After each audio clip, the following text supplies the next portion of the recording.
Good morning student. देखिए, social में आज आपको पॉलिटिक्स का, लोकतंत्र का दूसरा अध्याय चैप्टर है हमारा, चैप्टर 2 संघवाद।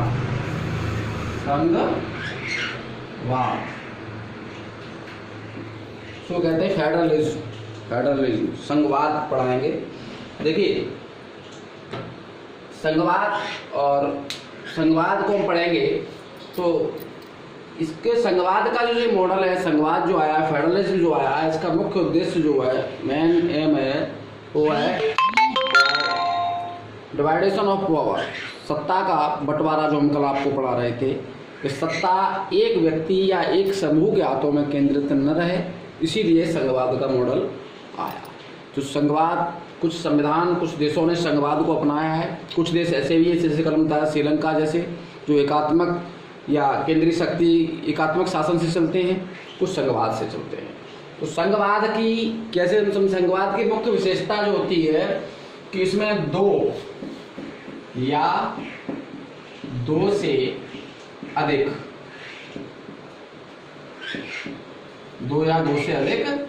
स्तरों वाली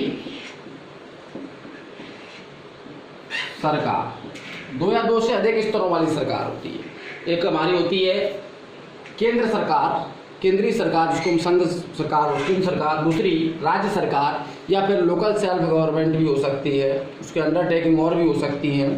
तो कम से कम 200 तो होंगे ही होंगे। यानी जहाँ एक सरकार होगी, यानी एकात्मक सरकार होगी, पूरे देश में एक ही सरकार शासन करती है, वो एकात्मक मॉडल होता है। और जहाँ पर एक से अधिक, दो या दो से अधिक, यानी एक से अधिक, दो या दो से अधिक सरकारें होती हैं, उसे हम कहते हैं संघवाद का मॉडल, फेडरलिज्म। यहाँ पर हम देखेंगे, जैसे अपने यहाँ अगर हम भारत की बात करें तो भारत में भी सरकार के 3 स्तर हैं। केंद्र सरकार, सेकंड राज्य सरकार, और थर्ड जो होती है वो होती है स्थानीय स्वशासन, या इसको बोलते हैं लोकल सेल्फ गवर्नमेंट। यानी सेंट्रल गवर्नमेंट, स्टेट गवर्नमेंट और तुम्हारी लोकल सेल्फ गवर्नमेंट, स्थानीय सुशासन। स्थानीय सुशासन में भी हो सकते हैं अपने, कहीं किसी राज्य में 3 का मॉडल है, किसी में 2 हैं, किसी में 4 स्तरीय पंचायती राज व्यवस्था है, तो वो अलग अलग मॉडल। लेकिन यहाँ पर विभिन्न 3 स्तरों वाली सरकार। दूसरी संघवाद की विशेषता होती है कि विभिन्न सरकारों के बीच में, यानी विभिन्न सरकारों के बीच में शक्तियों का जो बंटवारा होता है, शक्तियों का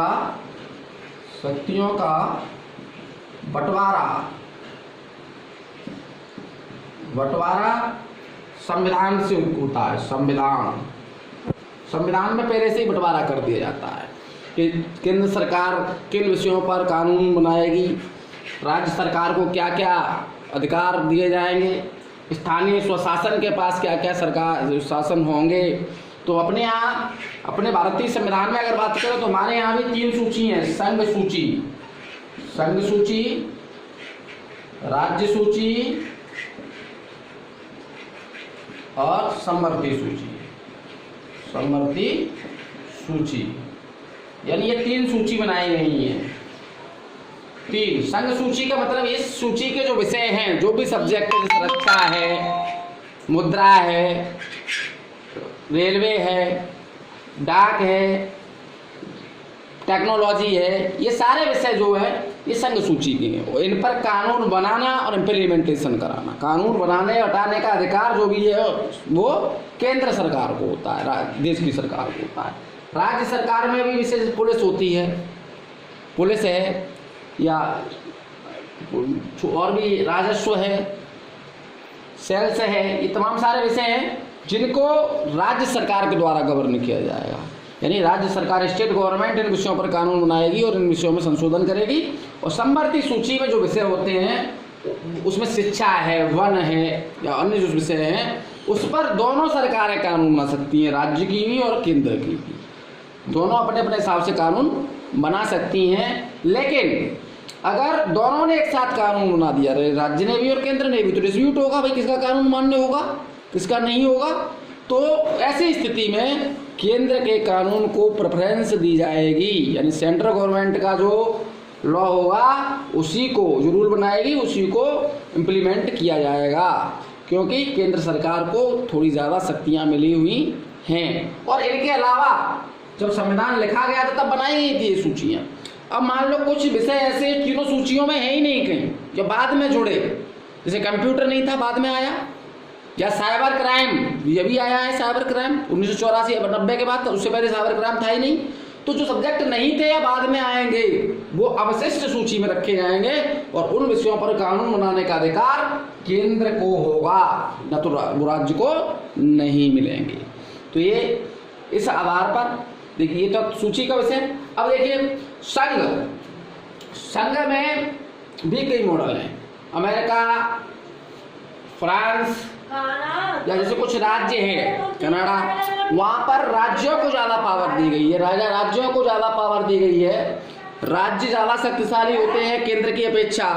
और कुछ देशों में जैसे भारत है, स्विट्जरलैंड है या अन्य देश है, अपने ही देश की बात करें अगर भारत की, तो भारत में राज्य की अपेक्षा केंद्र को अधिक शक्तिशाली बनाया गया है, यानी राज्य केंद्र के अधीन हो जाएंगे। लेकिन अमेरिका में राज्य केंद्र के अधीन नहीं है। तो ये था ये संघवाद की प्रमुख विशेषताएं थी इस आधार पर कि हमने देख, और ये सूचियां हैं तो यहाँ पर बांटा गया है शक्तियों को, ठीक है। तो बहुत सारे विषय हैं जिन पर कानून बनाने का अधिकार, ये सब आप समझ ही गए हो। और भी अब जैसे इंडिया की, अगर हम अपने ही देश की बात कर लें तो अपने देश की हम बता ही रहे थे आपको कि भारत में राज्यों को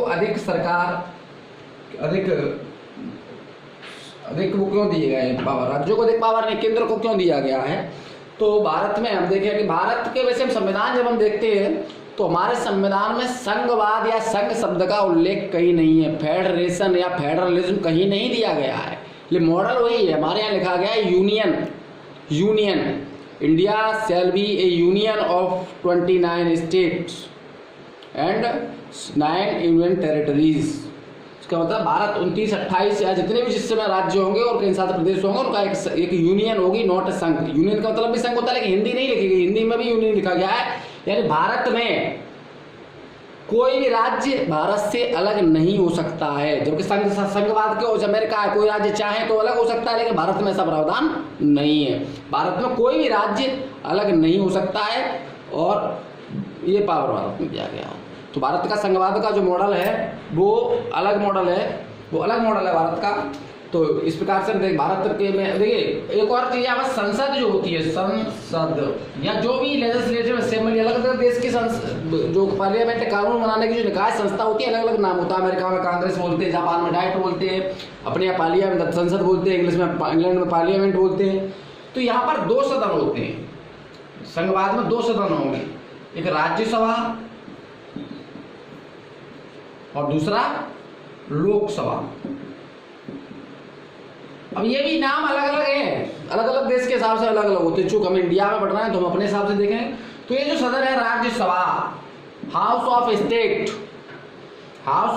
ये संघवाद का मॉडल ये बता रहा है कि हमारा जो संविधान है, हमारा जो देश है वो संघवाद पर आधारित है। हाउस ऑफ स्टेट राज्यों का सदन है, यहाँ पर जो चुनकर के जो प्रतिनिधि आते हैं उनका चुनाव राज्य की विधानसभाएं करती हैं, राज्यों के प्रतिनिधि आते हैं। तो ये भी एक संघवाद के लिए ये चुन करके आते, डायरेक्ट जनता के द्वारा चुन करके आती है, राज्यों के द्वारा। हालांकि राज्य इनडायरेक्ट इलेक्शन होता है, राज्य विधायकों को चुनता है, विधायक इनको चुनते हैं और राज्यों का क्या करते हैं, तो प्रतिनिधित्व करते हैं। लेकिन अमेरिका में और हमारी राज्यसभा में अंतर हुआ। हाउस ऑफ सीनेट जो है उसमें क्या है, अमेरिका में 50 राज्य हैं, 50, और प्रत्येक राज्य से दो मेंबर चुन करके आने हैं, टोटल 100।